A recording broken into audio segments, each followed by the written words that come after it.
Hi everyone! Hi grade 4! Once again, I am Teacher Jane and welcome to our math class.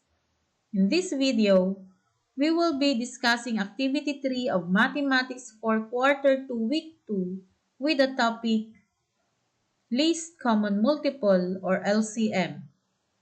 Open your activity sheets on page 17 and let us talk about the instruction.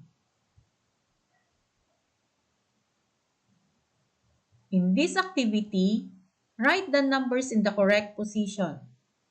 As you can see, there is a diagram in each item and a set of numbers below it. All you need to do is to look for the multiples of the two given numbers from the set of numbers below and write them inside the correct curved part of the diagram.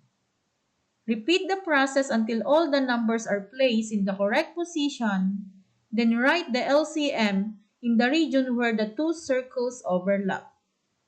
Before you answer this activity, let us first study the given example. In this example, let us find the multiples of 5 and the multiples of 6 in the given set of numbers. Write the multiples of 5 in the left curved part of the diagram, and for the multiples of 6, write them in the right curved part. The first number is 12. 12 is a multiple of 6.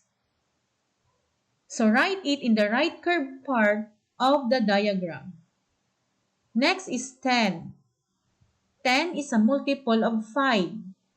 So write it in the left curved part. Just continue the process until all the numbers are placed in the correct position. Then write the LCM or least common multiple in the region where the two circles overlap.